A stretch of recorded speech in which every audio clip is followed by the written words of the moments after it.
నమస్తే, welcome to our channel. నేను ప్రియా కౌశిక్. ప్రస్తుతం మనతో పాటు కంచి శేషగిరిరావు గారు ఉన్నారు, ప్రముఖ జ్యోతిష్య వాస్తు పండితులు. వారితో మాట్లాడదాం. మంగళవారం 4వ తారీఖు స్కంద షష్ఠి ఉంది. దీని గురించి పూర్తి వివరాలు అడిగి తెలుసుకుందాం. నమస్కారం అండి. బాగున్నారా?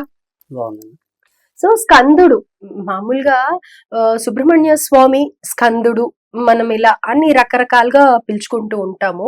అయితే ముఖ్యంగా పిల్లల గురించి కానీ, లేకపోతే ఆరోగ్య సమస్యలు ఉన్న వాళ్ళు కానీ, అంతెందుకు ఉద్యోగ సమస్యలు ఉన్నా కూడా స్కందుడికి నిత్యం పూజ చేసినట్టయితే, లేకపోతే గనక ఆ ఉపవాసాలు ఉన్నట్టయితే మంగళవారం రోజు చాలా మంచిది అని అంటూ ఉంటారు.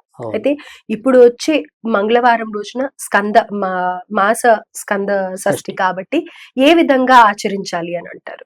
తప్పకుండా.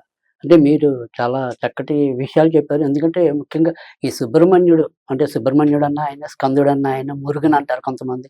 మళ్ళీ అలాగే గుహాన్ అని చెప్పి కూడా కొంతమంది అంటుంటారు. ప్రదేశాల వారీగా కొద్దిగా పేర్లు అలా వేరు. మనం ఎక్కువగా సుబ్రహ్మణ్య స్వామిగా పూజిస్తాం మన తెలుగు రాష్ట్రాల్లో ఎక్కువ. స్కందుడు అంటాం కూడా తక్కువే. మనకందరికి కూడా ఎక్కువ సుబ్రహ్మణ్య స్వామి అంటాం. అయితే ఇక్కడ మనం ఏ పేర్లు వేరైనా కానీ రూపం అనేది ఒకటే, తర్వాత ఆయన శక్తి కూడా ఒకటే.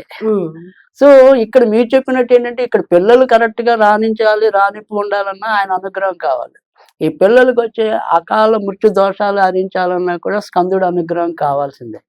తర్వాత వచ్చేప్పటికి ఏంటంటే, ముఖ్యంగా ఈ వృత్తి ఉద్యోగాల్లో రక్షణ శాఖలో ఉన్న వాళ్ళకి చాలా చక్కగా మనకి ఈ కుజుడు ఉపయోగపడతాం. అంటే మనం గ్రహాల్లో కుజుడు అంటాం. ఆ కుజుడికి అధిష్టాన స్వరూపమే సుబ్రహ్మణ్య స్వామి. కనుక కుజ అనుగ్రహం కావాలి అంటే కనుక ఖచ్చితంగా ఈ సుబ్రహ్మణ్యుడిని ఎక్కువ ఆరాధించాలి. సో అలాగే మీరు చెప్పినట్టు మరి ఆడవాళ్ళకి వైవాహిక జీవితం బాగుండాలంటే చాలా మంది కుజ దోషం అని ఇలా భయపడుతూ ఉంటారు. సో ఆ కుజ దోషాలు ఇలాంటివి తొలగాలన్నా సుబ్రహ్మణ్య ఆరాధన ఉండాలి. మెయిన్ దేవుణ్ణి మనం పూజిస్తే గనక ఎలాంటి దోషాలు ఉన్నా కానీ మంచిగా రిజల్ట్ ఇక్కడ మనకి ఏంటంటే ప్రతి ఒక్కళ్ళు జాతకాలు చూపించుకుని తెలుసుకోవాల్సిన అవసరం కొన్ని సందర్భాల్లో ఉండదు. కొంతమందికి ఆ ఇంట్రెస్ట్ కూడా ఉండకపోవచ్చు. కానీ సమస్యను బట్టి అర్థమైపోతుంది. అంటే ఏదైనా సరే ఆ భార్యాభర్తల మధ్య తరచు ఎక్కువ విభేదాలు ఉన్నా అందులో ఎంతో కొంత కుజుడు పాత్ర ఉంటుంది. మిగతా గ్రహాలు అనేది పక్కన పెడదాం. ప్రాథమికంగా అయితే ఆడవాళ్ళకైతే, మగవాళ్ళకి శుక్రుడు. ఆడవాళ్ళతో ఎక్కువ భర్తతో పేచీలు వస్తాయి అనుకోండి, భర్తకి భార్యతో పేచీలు వస్తే అది వేరు. భార్యకి భర్తతో పేచీలు వస్తున్నాయి అనుకోండి, అప్పుడు సుబ్రహ్మణ్యుడే. సో కుజుడు లేదు, ఇంట్లో ఒకరికి సాయోధ్య లేదు, మీ మాట నాకు రుచించదు, నా మాట మీకు రుచించదు, ఎడ్డం అంటే తెడ్డం, ఇలా ఏదైతే ఇంట్లో ఒక పోట్లాట వాతావరణం, కలహ వాతావరణం, ఖచ్చితంగా అక్కడ సుబ్రహ్మణ్యం అదే కుజుడు ఉన్నట్టే. సో అలాగే రక్షణ శాఖలో ఏదైనా సరే వాళ్ళు పనిచేస్తూ పోలీసులు అవ్వచ్చు, కోర్టు సంబంధించిన వాళ్ళు అవ్వచ్చు, న్యాయవాదులు అవ్వచ్చు, ముఖ్యంగా క్రిమినల్ కేసుల న్యాయవాదులు ఎవరైతే ఉంటారో వాళ్ళకి ఖచ్చితంగా కుజుడు అనుగ్రహం ఉండాలి. సో ఆ కుజుడు అనుగ్రహం సుబ్రహ్మణ్యుడే. సో అందుకని సుబ్రహ్మణ్యుడిని పూజించడం వల్ల సాధారణంగా మనిషి జీవితంలో దైనందికంగా, అంటే ఇప్పుడు నాకు ఇంటి సమస్య ఉంది అంటే అవసరానికి నేను స్థలం పెట్టాను, అమ్ముడుపోదు. లేదు నేను కొనుక్కోవాలని విస్తృత ప్రయత్నాలు చేస్తూ ఉంటాను, కొనుక్కోలేం. అంటే మనకు కుజుడు అనుగ్రహం లేనట్టు. సో ఆ కుజుడిని ఆకర్షింపజేసుకోవాలంటే కనుక ఖచ్చితంగా సుబ్రహ్మణ్యుడిని సేవించాలి. ఇక్కడ మనకి ఈసారి వచ్చే మాస స్కంద షష్ఠి విశిష్టత ఏంటంటే, ప్రతి నెలలో కూడా మనకి ఏదైతే శుక్ల షష్ఠి ఉంటుందో, ఆ మాసంలో వచ్చే శుక్ల షష్ఠి ఏదైతే ఉంటుందో దాన్ని మాస స్కంద షష్ఠి అనే అంటాం.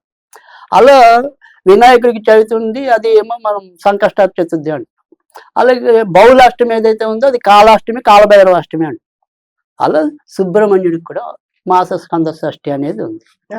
ఇక్కడ మనకి రావటం ఏంటంటే మంగళవారంతో కలిసి రావటం. ఇంకా మామూలుగానే మంగళవారం పూట సుబ్రహ్మణ్య స్వామిని ఆరాధిస్తూ అది షష్ఠి కలవటం, మంగళవారం కలవటం, మాస స్కంద షష్ఠి అవటం, ఇవి మనకి చాలా విశిష్టత. కనుక ఈ రోజు మనం ఇందాక చెప్పుకున్న సమస్యలు ఏమున్నా కానీ వాళ్ళందరికీ కూడా ఒక పరిష్కారం అనేది ఇస్తుంది. ముఖ్యంగా ఈ స్కందుడిని రూపంలో కొలిచింది మనం సుబ్రహ్మణ్య స్వామికి 2 భార్యలని అందరికీ తెలుసు, వల్లి దేవసేన అని. దేవసేన స్కందుడిగా ఆరాధించింది, అందుకని ఈయన స్కందుడు అయ్యాడు. సో అందుకని ఆ దేవసేన ఆరాధించినప్పుడు ఆవిడ చెప్తుంది, ఎవరికైతే పిల్లలకి ఇలా ఇబ్బందులు ఉన్నాయో ఆ ఇబ్బందులు తొలగాలి అంటే కనుక ఈ స్కందుడిని ఆరాధించమని చెప్తుంది ఆవిడే. ఉమ్, సో ఒకానొక సందర్భంలో ఒక రాజుకి పుట్టిన బిడ్డ లేక పుట్టిన బిడ్డ మరణిస్తే బతికిస్తుంది ఆవిడ. ఆ. అయితే మరి ఈ స్కంద షష్ఠి రోజున ఏ విధానాలు ఆచరించాలి అని అంటారు? రైట్. ఇక్కడ మనం ఏదైనా సరే సుబ్రహ్మణ్య స్వామికి సంబంధించిన పూజలు ఏ రకంగా చేసుకుంటామో, అంటే సుబ్రహ్మణ్య అష్టోత్తరం ఉంటుంది కదా. ఈ అష్టోత్తరాన్ని ఏంటంటే కొద్దిగా అక్షంతలు మనం కలుపుతూ ఉంటాం కదా. ఈ అక్షంతల్లో కొద్దిగా చందనం వేసి కలిపితే మరీ మంచిది. ఉమ్, చందనం వేసి కలపాలి. లేదు ఎరుపు అక్షంతలు వాడాలి. ఉమ్, ఒకవేళ చందనం దొరకలేదు అనుకో, కుంకుమ కలిపితే కొద్దిగా ఎరుపు అవుతుంది, లేదా గులం అని అమ్ముతారు. సో ఎర్ర గులం, దాన్ని కలిపిన ఎరుపు